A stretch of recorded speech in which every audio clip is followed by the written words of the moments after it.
Joining me now to discuss the changes to the recommendations is Dr. Davy Smith, infectious disease specialist with UC San Diego Health. We always appreciate you joining us. Thank you. Thanks for having me. Let's just get right to what are your thoughts on splitting up the MMRV vaccine, separating the chickenpox vaccine from the others? I don't quite understand the rationale. I've seen the data, same data I hope that they're looking at, and I just don't see the logic at the moment. What is the risk of seizures? Very, very low. In fact, I'm surprised that that is the rationale for changing such a recommendation. That the risk-benefit of people not getting the vaccine on time before they might be exposed seems to be much higher than a risk of febrile seizure that would actually cause a problem. Do you think parents would fail to get all the vaccinations if they have to go back multiple times? I know that sometimes I have a problem going to my doctor and overcoming the barriers of our healthcare system just in general, and I could see that anything that makes it a little bit harder could put all our children at risk, and that's one of the big risks that I think with these changes could be. The other one is about insurance and who pays, when they pay, and how it actually is covered seems to be another new barrier that might be coming for these vaccines for our children.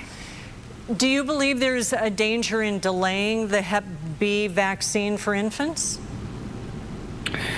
So they're going to talk about the Hep B vaccine tomorrow, so we'll see what they do.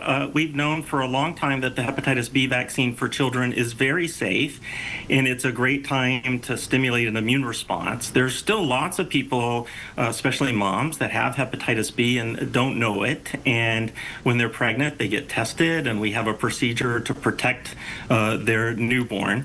And if we delay, there could be a chance that there's an exposure to the infant through breast milk, etc. So there's that procedure, which includes a vaccine right away, it has been very effective at protecting those kids. So there could be a danger there.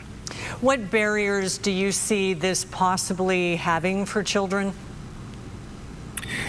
I think the big barriers are unknowns. When do we get a vaccine? How do we get a vaccine? There's going to be lots of information out there that might be conflicting, and it would be hard for a parent who only wants the best for their children, as we all do, and also ones not just to get sick in a bad way, but also just to get sick and miss school. We noticed that during COVID, we want our kids to go to school, and one of the big things that vaccines has helped with is to keep kids healthy so that they can do all the things that kids do. All right. Dr. Davy Smith with UC San Diego Health, we appreciate you joining us to talk about this topic. We know it will be front and center for the next several days and the months and years to come. Thank you.